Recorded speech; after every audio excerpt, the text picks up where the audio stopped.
Welcome to the tutorial video for Zombie Survival on the Sunrust server in Gmod. Zombie Survival is a game where, as human, your goal is to survive waves of zombies. There are usually 3 sigils on the map, marked A, B and C, which have to be defended. Defending is done by killing zombies and using props on the map to build barricades, and these are most effective when they're built in narrow areas such as corridors and doorways. Humans can then hit zombies without the risk of getting hit. At the end of the game, the sigils disappear and doors rise in their place. Any remaining survivors can open them and escape, winning the game. Any humans killed turn into zombies, increasing their strength and decreasing the human team's chances of survival. Humans can use XP gained throughout a game to purchase weapons, ammo, upgrades and other items. Likewise, as each wave progresses, new zombies are unlocked, which are typically stronger and more powerful. Between each wave there is a short intermission period. Any player that joins a game in progress before wave 2 starts as a human. Anyone who comes in after that starts as a zombie. Before wave 1 there are a few minutes given to allow players to connect to the new game and prepare the initial barricades. When you join a game before wave 1 starts, you will be presented with the Worth Shop menu. Worth is a form of points available only to spend at game start. This menu lets you choose the exact loadout you start the game with. Now if you close this window, then don't worry, you can press F2 to access it again as long as you do so before the game starts. The time until game start is displayed on the upper left corner. Ignoring the 2 favourite loadouts I have saved here, if you look to the bottom left of the menu, the worth you have available to spend on your loadout is shown. As you can see here, I have 100 worth available, and once you spend and check out with these points, you can't get more in the same game, so spend them wisely. However, once the game starts, you can press the F2 button at any time again during the game to access the point shop, which provides far more options than the worth shop does. The loadout options are grouped into tabs. Clicking the gun tab, for example, shows which guns I can start the game with and their respective cost. Descriptions and stats are given for each item that you put your mouse over. I'll go for the Dowser chemical pistol, which costs 45 worth. I'll click on the ammo tab and select both ammo options that my gun uses, which costs 25 worth in total. The ammo that I select stacks. There are also melee options here for different prices. And in the tools tab there are options for medical kit, medgun and hammer for repairing and barricading with props, which I'm going to select because I like to kid. And that's me used up all my worth. There's also the deployables tab, which has various options including the resupply and remantler crates. Having now selected my loadout, I'm going to click checkout, which is very important as only when I do this does it give me the loadout I selected. This is important to do before the timer reaches 0, otherwise a random loadout will be selected. I'm going to stay inside the sigil A here to ensure I don't get picked as a zombie. At the start of each game, some humans are typically selected as a zombie, and the humans furthest from any sigil will be chosen. It's therefore important to be in a sigil if you want to be on a human team. Now, as already mentioned, there are typically 3 sigils, A, B and C, and doors rise in their place at the end of the game, which is typically after wave 6. The surviving humans can then use these doors to escape and win the game. Until then, you have to defend the sigils, kill zombies, barricade and survive. It's important to know you can teleport to each sigil by pressing E as shown here, and the sigil closest to the direction you're facing is the one you'll teleport to. While initiating the teleport, you have to remain pretty close to the sigil, otherwise it will cancel the teleport. Pressing shift will also cancel it. So in terms of the interface here, starting at the top right corner and going clockwise, we have the real-time kills with the first person indicating the person who kills the other person and the symbol of the weapon used. A skull icon indicates a headshot kill.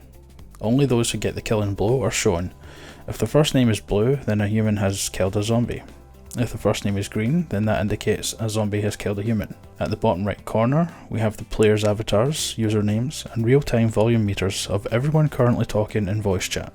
A blue background indicates a human player is talking, and as a human player I can't hear the zombie team voice chat, nor can they hear ours. Under here we have the current ammo and clip size for the weapon I'm holding, and the fire rate.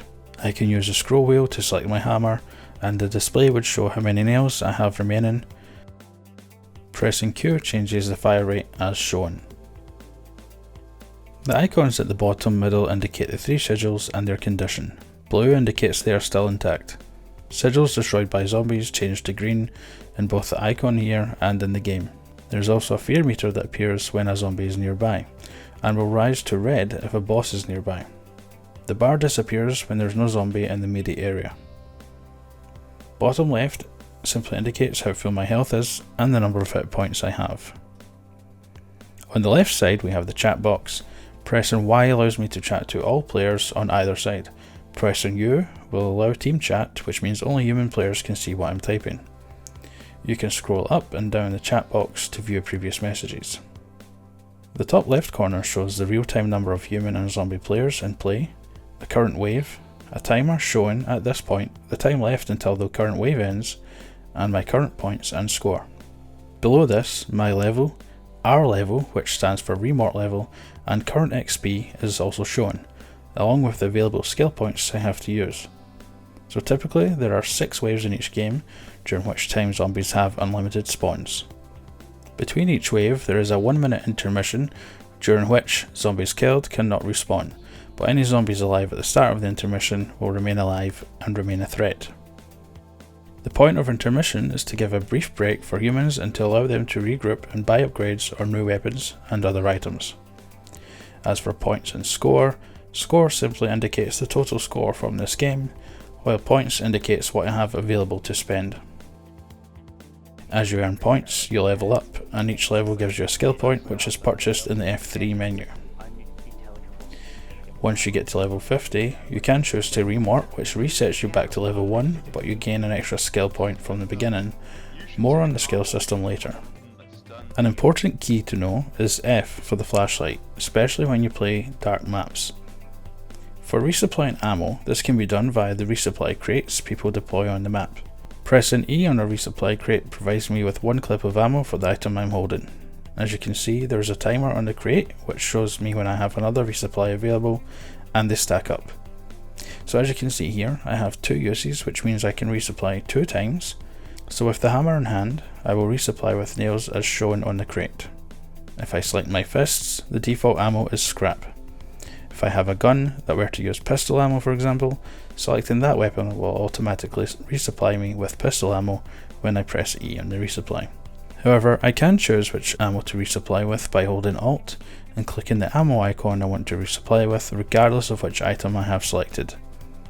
When chosen, the icon will slowly flash, meaning I have selected, in this case, chemical ammo to resupply with, and it will stay that way until I disable it by clicking it again. Also, the number of resupplies deployed on a map doesn't change how often or how much ammo I can resupply, since the crates are all on a global timer. I can also drop ammo on the ground by going into the same menu and selecting the down arrow next to the ammo I want to drop, and below that arrow is the option to give to a player I'm facing. So here for example we will go to Gary's mum and give them some nails. I do this by standing near them, holding Alt, and hopefully locking onto them as shown, and clicking the give button next to the ammo, and as you can see I can give them nails.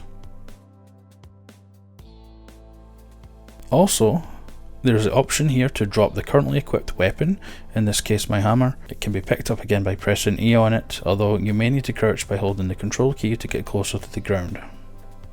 I can also empty the clip of the gun I have equipped here, or dismantle it for scrap, which in turn can be used at the remantler to purchase various upgrades and other items. Barricades which have been built will stop zombies from moving through an area, provided they don't leave spaces big enough. Humans can pass through a cage by holding Z and moving. This allows you to phase through barricaded props, and you can let go of Z as soon as you start phasing into a prop, and you will unphase once you leave the prop.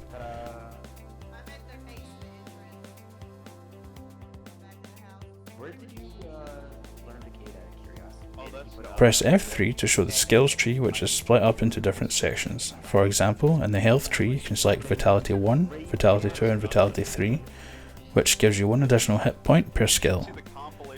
You need to click each skill you want, and each skill costs 1 skill point, and all skills stack. You can only unlock skills next to adjacent unlocked skills, and you have to start from one of 2 areas in each skill tree and work your way along the path you choose to unlock the skills you want. In the health tree, the starting skills are either the Stoic 1 skill or the Preparedness skill. You can deactivate any skills along the way that are unlocked. Streamers who stream on YouTube, they don't make that much money because YouTube gets cut from every Skill points are achieved by leveling up your character, and reaching level 50 gives you the chance to remort, resetting all skill progress and starting you from level 1 again, but gaining an extra skill point to use, which increases the maximum amount of skills you can unlock. Now for the zombie basics. When you die or join a game in Wave 2 or later, you become a zombie. You will spawn in the zombie spawn area, also known as Z-gas, because the area typically has a green gas that prevents zombies from taking damage and significantly slows down any humans who wander into it.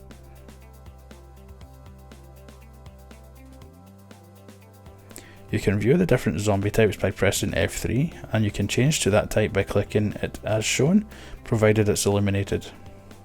Classes that unlock at a later wave and are not available yet are darkened, and their names are in red.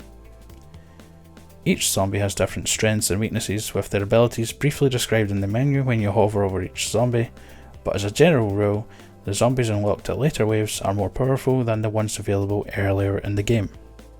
The Flesh Creeper zombie can create nests, which act as spawn points. When you die, the camera screen will show you the nest you will spawn from. You can press left click to spawn, or you can change your zombie class in the F3 menu. You can also free roam around the map by pressing spacebar and using the mouse and WASD keys to move. This is a good feature for scouting out where humans are, or finding another route to the humans, or finding a place to nest at. One important feature as zombie is the human thermal vision, which is activated by the F key and allows zombies to see humans through solid objects clearly and illuminates the map. Finally, we are going to talk about Demibosses and Bosses. As you cause damage to caged and humans, you gain Dark Essence, indicated by the purple number on the top left of the screen below the brain counter. With the F2 menu, you can choose to become a Demiboss, or select various upgrades and boosts for yourself or even the whole zombie team. A Demiboss is a more powerful zombie, and you can select which Demiboss you will become by either purchasing it in the F2 menu and clicking Demiboss, or pressing F3 and clicking the Demiboss section here. Each Demiboss has powerful abilities which are highly situational, such as destroying barricades, hunting down humans and tanking damage. The zombie that does the most damage per wave will become a boss zombie, which will be chosen halfway through intermission and will be spawned just before the next wave starts. Boss zombies are even more powerful and are selected from the F3 menu in the boss section. Only one boss spawns per wave, unlike Demibosses, but just like Demibosses, more than one boss can be alive at any one time. That about does it for the basics. Here are the most important key bindings again.